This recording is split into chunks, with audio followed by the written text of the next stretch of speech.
कल एक 3.7 वर्ष की बच्ची मुझसे मिलने आई। बड़ी प्यारी सी, माता पिता की गोद में इठलाती, मुस्कुराती, चहकती, महकती और हमारे रिसेप्शन को चहकाती और महकाती।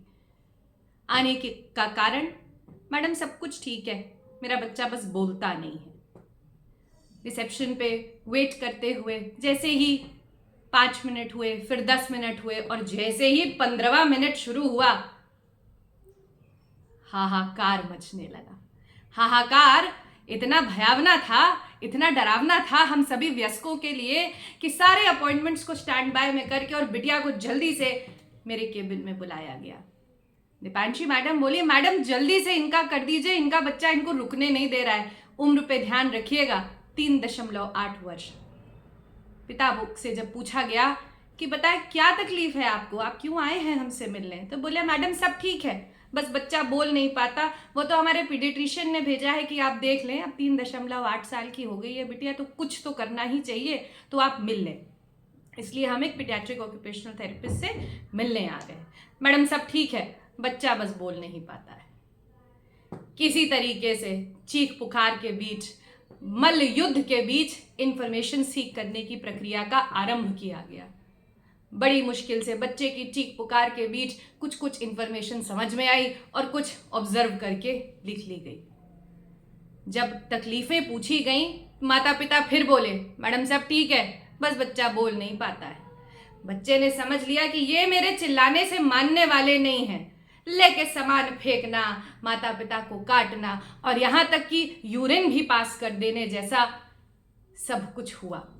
हमें ये कम्युनिकेट करने के लिए कि सुनो तुम नहीं मानोगे, जो मैं कह रहा हूं वो नहीं करोगे, मुझे बाहर नहीं लेके जाओगे, मुझे यहां अच्छा नहीं लग रहा। सब कुछ होता गया, हम सब देखते गए, महसूस करते गए। माता पिता फिर भी अंततः यही बोले कि मैडम सब ठीक है, बच्चा बस बोल ही नहीं पाता है। फिर धीरे से ललाट की रेखाएं गहरी हुई पिता के, और पिता ने कहा शायद आज ये थोड़ा कम सोई है, या शायद आज ये थोड़ा कम खाई है, इसलिए ये ऐसा कर रही है, नहीं तो मैडम सब ठीक है, बस बोल नहीं पाती है। माँ ने आंखों को तरेरते हुए कहा नहीं मैडम ऐसा नहीं है, हमारे लिए मॉल में जाना, शादी ब्याह में जाना, सब्जी मंडी जाना एक बहुत बड़ा टास्क है, और ये आज से नहीं है, ये छोटी थी तब से ऐसा ही है। ऐसा नहीं है मैम, ये हर नई जगह पे ऐसी है, हर नए व्यक्ति के साथ ऐसी है, जब जब इसके मर्जी का नहीं होता है ये तब तब ऐसी है, और ये बढ़ता ही गया है, ये कम नहीं हुआ है। हम किसी तरीके से चीज़ों को मैनेज करते आए हैं। पिता थोड़े शांत हुए जब माता ने बोलना शुरू किया। इतनी देर में बिटिया को समझ में आ गया था कि ये ऐसे नहीं मानेंगे। जितने भी रंग बिरंगे खिलौने, मुस्कुराते चेहरे इर्द गिर्द थे, उनमें से कुछ भी उसको आकर्षित नहीं कर रहा था।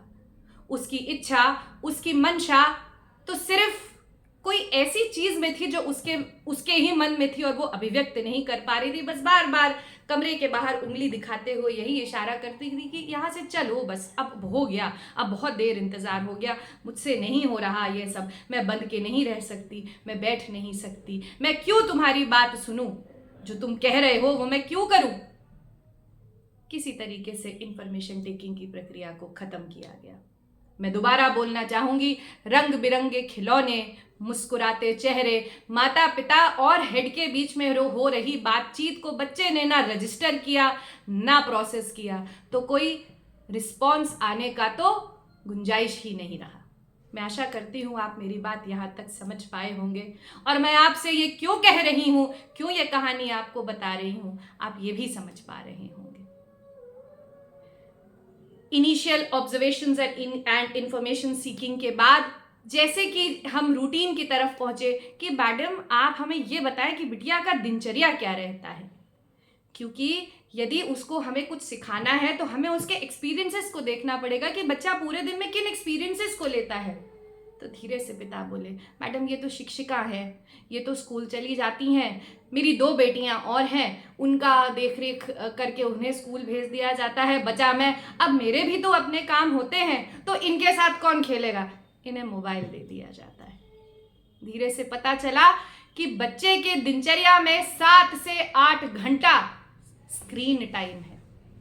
जी हाँ, स्क्रीन का मतलब मोबाइल या टीवी, ऐसी किसी भी जो स्क्रीन है जिससे बच्चे को एक्सपोज किया जाता है, उसको हम स्क्रीन टाइम कहते हैं, जिसमें चलचित्र के माध्यम से बच्चा खुद को एंगेज कर रहा होता है, जिसमें कोई रूल्स नहीं है, जिसमें कुछ बोलने के लिए, कुछ रिस्पॉन्स प्रोड्यूस करने का कोई स्कोप ही नहीं है। बस उंगलियों के इशारों पे वो चलता चला जा रहा है, चलता चला जा रहा है, और आवाज़ जैसा और विजुअल जैसा सेंसरी इनपुट हमें मिलता जा रहा है। तो भैया क्या आनंद है, न चलना है, न फिरना है, न गाना है, न नाचना है, न बोलना है, किसी तरीके की कोई महत्वाकांक्षा ही नहीं है स्क्रीन की हमसे, बस लगे हुए हैं अपनी धुन में।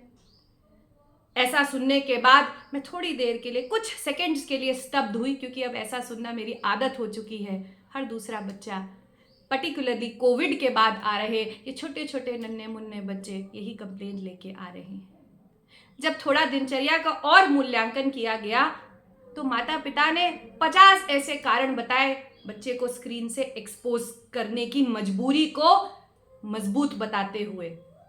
लेकिन अफसोस की बात यह थी कि वह 5 ऐसे मोमेंट्स ऑफ द डे नहीं बता पाए जिसमें सब मिलके बच्चे के साथ गाना गा रहे हैं, डांस कर रहे हैं, उड़ती चिड़िया को देख रहे हैं, पतंग को देख रहे हैं, पत्ते की गिर रही आवाज को सुन रहे हैं, या माता पिता आपस में प्यार कर रहे हैं, मुस्कुरा रहे हैं, हंस रहे हैं, दादी बाबा के चरण स्पर्श कर रहे हैं, नानी नाना को प्यार भेज रहे हैं। ऐसे तो कोई लम्हे ही नहीं थे। स्तब्ध, मूक मैं उनकी बात सुनती रही। वो फिर भी यही बोले, मैडम सब ठीक है, बस बच्चा बोल ही तो नहीं रहा है। धीरे धीरे मूल्यांकन को और आगे बढ़ाया तो पता चला 3.8 वर्ष का बच्चा बॉटल फीड्स पे डिपेंडेंट है। फिर भी पेरेंट बोले, मैडम सब ठीक है, बच्चा बस बोल नहीं पाता है, बच्चा 3 पहिया की साइकिल नहीं चलाता है, बच्चा सेल्फी लेने के लिए स्थिर नहीं खड़ा होता है, बच्चा बहन के पास जाके उसका जोर से बाल भी नहीं खींचता है कि दीदी मुझे ये गुड़िया दे दो ना। गुड़िया में तो दिलचस्पी आने ही नहीं पाई, सारी दिलचस्पी तो स्क्रीन ने ही ले ली। मैं स्तब्ध खड़ी रही। माता पिता फिर भी बोले, मैडम सब ठीक है, बच्चा बस बोल नहीं पाता है, बच्चा बस बोल नहीं पाता है। समय है मूल्यांकन का, ये समय है जग जाने का। किसके? हम सबके। हम सबको ये सोचना है कि मूल्यांकन किसका करें, अपने बच्चे का, परिस्थितियों का, या खुद का।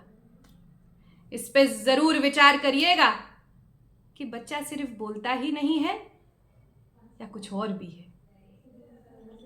वासुदेवाय कुटुंबकम।